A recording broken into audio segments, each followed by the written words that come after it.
que matou os dinossauros foi um Foi um asteroide. Ah, foi um asteroide? Foi. Achei que era um cometa. Foi um asteroide. É? Bateu lá em Chicxulub, no península de Yucatán, no México.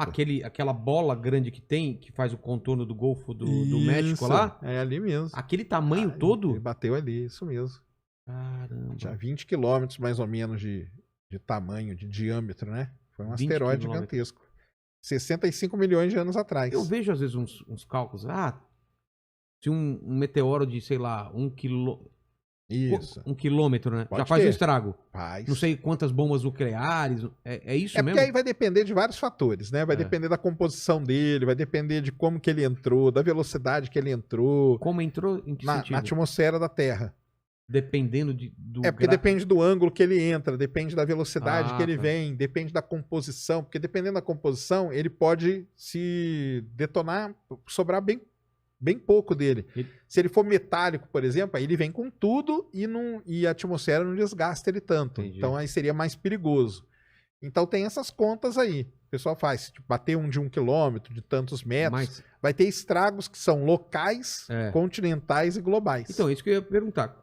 Além da porrada e de matar e destruir o que tá lá, por que tem um estrago tão grande a longa distância? Se ele for muito grande? Por quê? Então vamos pegar aí o do dinossauros, né? O que aconteceu? Antes dele bater primeiro, a água ali ele já secou aquela água. Por causa evapora. Por causa do calor é muito grande, né? O negócio vem muito rápido, o calor é muito grande. Então dá uma evaporada. Quando ele bateu, primeiro, criou tsunamis ali gigantescas, ondas gigantescas. Água pra todo lado, em todas as direções. Isso. Tá. Ondas Depois, de dezenas de metros e pra todo lado. Tá. Gerou muita poeira também. Quando isso aí teve a explosão, criou muita poeira. A poeira, tudo bem, ou não? Não, porque a poeira ela vai pra atmosfera. E quando ela vai pra atmosfera, ela tampa o sol. Entendeu? Quando ela tampa o sol, o que acontece? As plantas não crescem mais. Mas isso a gente tá falando de vários dias, vários meses? Isso, não, mas o efeito perdura bastante tempo. Tá. O efeito perdura. Então a água de tsunami levanta poeira. Levanta poeira, a poeira tampa o sol. Tampando o sol, as plantas não crescem. Sem planta, o dinossauro herbívoro já morre. Sem o dinossauro herbívoro, o carnívoro também já morre, entendeu? Mas ele bateu num período específico, tem um grupo de dinossauros ali que morreu, né? Aí foi uma grande extinção. Foi uma grande extinção em massa que teve a Terra. Foi nessa colisão. A terceira é considerada... Essa aí já foi uma quarta grande extinção, isso. Teve outras já há muitos milhões a mais. Essa aí foi a 65 milhões, foi a última grande extinção que a gente teve, né? Então, o que o pessoal faz a conta é o seguinte, pode bater um grande desse a qualquer momento, por isso que a gente está monitorando o céu. Cara, e aí? Aí ferrou, não tem o que fazer. Então, mas aí o pessoal tá monitorando, por isso que tem esses telescópios pra isso. Os caras estão monitorando, a gente só vai saber que vai morrer. Né? Os caras monitoram. Velho, a gente vai morrer daqui 5 dias. Ainda bem que estamos monitorando. Não! Mas aí tinha uma pergunta que eu queria fazer sobre aquele que caiu na Rússia uns anos atrás. Chelyabinsk, 2013. O que aconteceu com ele? Ele foi uma surpresa, cara. Então, mesmo? Ninguém tava esperando? Como que não conseguiram? Por que não monitoraram? Por que não monitoraram? Porque, primeiro, ele veio da direção do Sol, cara. Como assim? Ele veio do Sol? Não do Sol, mas ele veio, quando você estava observando aqui, ele não caiu de noite. Ele caiu de dia. O Sol não deixava ver ele. Não deixava ver. Ele tava na direção do Sol. Então, ele foi uma surpresa. Mas é tão precário assim. Mas não dava pra ver, sei lá, dias antes e... Não dava. O Chelyabinsk... Tanto, cara, que depois do Chelyabinsk, esse lance de monitorar o céu e de o que nós vamos fazer, existe hoje um plano todo para isso. Existe um grupo que a gente chama de defesa planetária. Tem um pessoal que trabalha com defesa planetária, que é o seguinte... Eu quero me alistar nesse negócio aí. Eles fazem até simulação. Sério? Sério. Pô, eu quero muito, cara. A simulação é assim, detectamos um grande asteroide vai bater na Terra. O que nós vamos fazer? Então aí tem toda uma movimentação. Tá, mas quando detectam, quanto tempo a gente tem? Não, aí pode ser com hoje já meses? Pode ser com meses. Tá. Aí daria para fazer um plano de alguma coisa. A NASA e a Agência Espacial Europeia, elas têm planos bem interessantes, cara, de mandar naves para uma delas dar um tiro no asteroide. E aí mudar ele um pouquinho. Tem um asteroide. Tá! É antiga. Mas que acontece? O que acontece se der um tiro no asteroide? Então, ela, na verdade, é uma sonda que vai levar uma pequena sonda. E ela vai soltar essa sonda. Na hora que essa sonda bater no asteroide, isso pode mudar ele um pouquinho dá uma direção. Empurradinha. Dá uma empurradinha de nada. Essa empurradinha de nada vai ter... Porque o negócio é o seguinte, qual que é a ideia deles? Nós vamos identificar um asteroide que tá lá no cinturão do asteroide. Quando a gente fizer a conta, opa, esse cara vai bater com a Terra daqui, sei lá, 10 anos, 20 anos, 50 anos. Então, beleza, vamos mandar a sonda para lá agora. Ela atira no asteroide. O efeito que ela vai causar durante esses 20 anos vai fazer com que ele desvie e não bata com a Terra. Porque se é um pouquinho lá, esse negócio vai aumentando. Isso, é o efeito que vem se acumulando e ele passa reto e vai embora. Boa. Então existe isso. A missão que chama-se DART, D-A-R-T. É de dar um tiro no asteroide, eles vão estudar isso para ver se vai acontecer. Porque a gente não sabe se vai acontecer. Eles vão mandar para um asteroide que eles escolheram lá, vão dar um tirinho nele para ver se ele muda mesmo. Mas então, se eles dão um tiro e aí vem pro planeta? Existe também essa discussão. Que legal! Que bacana! Não, mas isso aí é calculado, não tem problema não. Quem vai calcular isso? Quem que vai calcular? Mas, por exemplo, esse que caiu na Rússia... Caiu na Rússia, cara. Então, esse aí caiu na Rússia e ele meio que despertou um alarme. Então, por que nós não vimos? Ele era grande, cara. Ele era grande. Então, o que aconteceu com ele foi o seguinte, ele caiu e na hora que ele estava na atmosfera da Terra ainda, ele explodiu na atmosfera da Terra. Ele não explodiu quando bateu? Ele explodiu na atmosfera. E a onda... não morreu ninguém, tá? Nesse aí... Mas a onda de choque dele quebrou um monte de vidro. Muita gente se machucou. Milhares de pessoas se machucaram, porque quebrou vidro e tudo. Foi a onda de choque que ele explodiu na atmosfera. Caramba. E aí ele caiu no lago lá em Chelyabinsk. Mas também teve uma explosão de luz também. Teve? Luminoso pra caramba. Tanto que de dia. No meio-dia, as câmeras filmando ele, cara. O rastro. Então eu acho que eu vi isso daí. 2013. Um negócio bonitão, assim. Isso, teve. E na Rússia, o que acontece? Todo mundo tem a câmera no carro. Então ele foi filmado de todo lado, de tudo que é ângulo. Aquilo lá foi legal demais. Só que aquilo lá despertou um alerta. Caramba, nós não vimos ele, cara. Por quê? Aí o pessoal começou a estudar e tal. Não, então nós temos que ter um sistema melhor para monitorar esses que vêm da direção do Sol, porque a gente tem uma região que a gente fica meio cego. É uma região de cegueira nossa, que a gente não consegue ver ali o que vem, mas pode vir um desses, e aí? Então ele já tem esses... É uma possibilidade real de um cometa, um asteroide se chocar com a Terra. Cara, nos próximos aí, bons 100, 200 anos, não. Nada vai bater assim, perigoso. E esse tipo de coisa? Da Rússia? Então, isso aí foi em 2013, né? De 2013 pra cá já evoluiu bastante, já evoluiu bastante. Então a gente faz as contas. Quanto mais a gente descobrir, por isso que é legal de falar. Por que o pessoal fica estudando? Quanto mais a gente descobrir, melhor, cara. A gente já está mais coberto, então por isso que esses projetos todos aí são muito importantes. Os muito grandes, o que acontece? Os muito grandes já estão todos mapeados. Os que seriam, vamos dizer, desastre global, esses já estão mapeados. O tamanho é muito grande. Cara, aí é dar centenas de metros. Pra cima. Esses aí já estão, beleza, a gente já tem mapeado. Os muito pequenininhos, não tem muito problema. Porque não causaria dano nenhum. Agora, o nosso objetivo hoje é estudar um tamanho intermediário, que são os mais difíceis, esses que tem tipo 15 metros, 20 metros, 30 metros, que se ele bater e se sobreviver, pode causar um dano local, alguma coisa assim, entendeu? Então a gente tem que... Os trabalhos são para monitorar um determinado tamanho de asteroide. Os muito grandes, tá tranquilo, cara. Eles são muito grandes, a gente consegue ver fácil, a gente consegue monitorar bem, calcular tudo bem.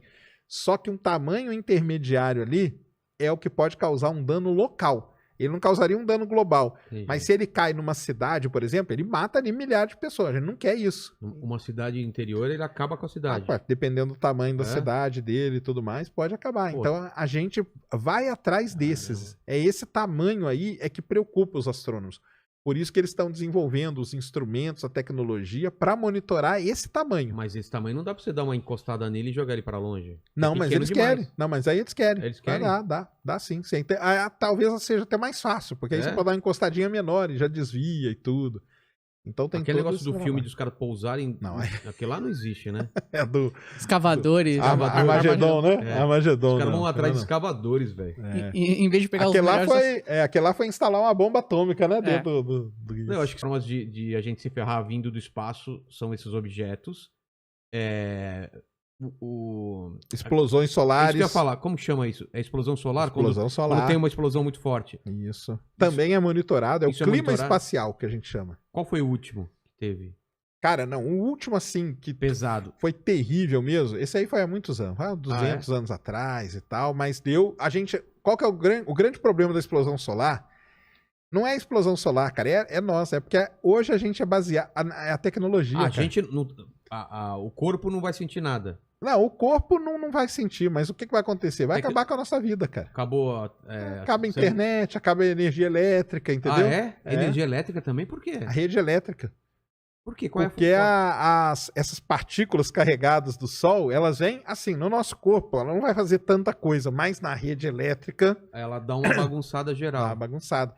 Então teve um evento lá nos anos 1800 e tal, evento de Carrington, que chama, que foi uma grande explosão que teve no Sol, só que naquela época, cara, não tinha tanta tecnologia. Mas o que tinha sofreu. Rádio. Hoje, rádio foi danificado. Eletricidade. Hoje seria um grande problema, porque a nossa sociedade está baseada na tecnologia. Esse aqui é o grande drama, entendeu? Então, a parte de comunicação e tudo sofreria muito. Satélites. Satélite é a primeira coisa. Esses 5 mil satélites aí, boa parte deles que não tem proteção. Os de hoje já saem com uma proteção a mais. Mas tem uma coisa que a gente possa colocar no espaço para proteger a gente? Uma manta? Não, aí não tem. Não tem o que fazer. Não tem. Aí é só mesmo monitorar e, por exemplo, se deu uma grande explosão no Sol, aquela rajada de partículas lá vai demorar uns 3 dias para chegar na Terra. Então a gente fica monitorando. O Sol tá a distância do Sol para cá? 150 milhões de quilômetros. É mais longe do que daqui para Zona Leste. Um pouco, não é? Daqui até o... Dependendo do trânsito, bate igual. Tá né? bom. Então dá um tempo pra gente calcular. Dá uns 3 dias. Quando tem... Tanto que até o pessoal fala, o pessoal fica monitorando o Sol para ir ver a aurora. Porque quando dá explosão, você sabe que vai demorar 3 dias. Aí eles já vão pro lugar para poder ver as auroras e tal. Se for uma grande explosão dessa, a gente tem 3 dias para se preparar. Tá? Ou para pelo menos saber o que vai acontecer, desligar alguma coisa, tirar os astronautas. Tira da tomada as coisas, filho. Isso aí. Tirar os astronautas da estação espacial, desligar alguma coisa, fazer algum plano aí de contingência para a gente sofrer menos. Não dá para a gente calcular isso daí. Não é uma coisa cíclica do Sol que de tanto em tanto tempo. É meio cíclico? É cíclico. A cada 11 anos, agora nós estamos entrando no máximo de atividade. A cada 11 anos Qual o que Sol... vai ser o pico? O pico 2025, por aí. Eita. Veio o Mastral aqui, ele falou que 2024 que é o ano treta. Que é o ano treta. Porque ele fez parte de uma irmã... Aliás, assistam o vídeo aí. Falou que ele fez parte de uma irmandade que no 2024... Esse é o ano. É o ano, cara. Então, 2025 vai ser o pico, mas é o que eu falo, cara. Essas coisas são monitoradas, entendeu? Então, o negócio da asteroide é monitorado, a tempestades solares, né, que são essas grandes explosões, são monitoradas também. Assim, não tem lá muito que a gente fazer, porque é uma coisa natural, né? Agora, e a nossa sociedade hoje está baseada na tecnologia. Aí a gente vai sofrer. Daqui a pouco eu vou chamar o chat aí, eu só queria falar uma coisa que foi interessante que você falou, essa coisa do tempo que demora do Sol para chegar aqui. São 3 dias. 3 dias. Quando eu percebi... Não sei quem me falou, se foi meu pai ou se eu vi em algum filme. Quando eu descobri, criança ainda, que eu tava olhando pro céu e tinha estrela que eu podia estar olhando, que ela podia já não existir, isso mudou minha cabeça de um jeito. Deve ter gente que deve estar falando, o que ele tá falando, eu tô doido. Explica pro pessoal o que é isso, que pode ter explodido uma estrela agora e se ela tá há 100 mil anos vai demorar 100 mil anos pra gente descobrir. Mas é o tempo que a... Como que é o tempo que a luz demora pra chegar até a gente. Cara, a gente tá vendo um céu do passado, então. É isso. O céu que a gente tá vendo... É porque, assim, o Sol, na verdade, ele tá a 8 minutos luz da Terra. Então, a luz do Sol demora 8 minutos pra sair de lá e chegar na Terra. É que essa rajada aí de partícula, ela não viaja na velocidade da luz. Ela viaja mais lenta porque ela é uma corrente de coisa. Então ela demora 3 dias. Tá. Mas o Sol é 8 minutos-luz. Então quando você olha para o Sol, você tá vendo que o Sol era há 8 minutos atrás. Você não tá vendo o momento agora presente? Não. Presente não. Caramba. 8 minutos atrás. E aí você vai indo. A estrela mais próxima do Sol, que é a próxima Centauri, ela tá 4,2 anos-luz. Ou seja... Quando eu olho para ela no céu, eu tô vendo como ela era 4 anos atrás. Caramba. A luz dela demora 4 anos para sair dela e chegar aqui. E aí vai indo. Então tem estrelas que estão a 1000 anos-luz. A luz dela demora 1000 anos. Tem galáxia que está a 50 milhões de anos-luz. Ou seja, a luz dela saiu de lá quando os dinossauros ainda estavam aqui na Terra. Demorou 50 milhões de anos para a luz chegar até a gente. E é por causa Mas isso dá uma noção pra gente de... Quando é o agora, então?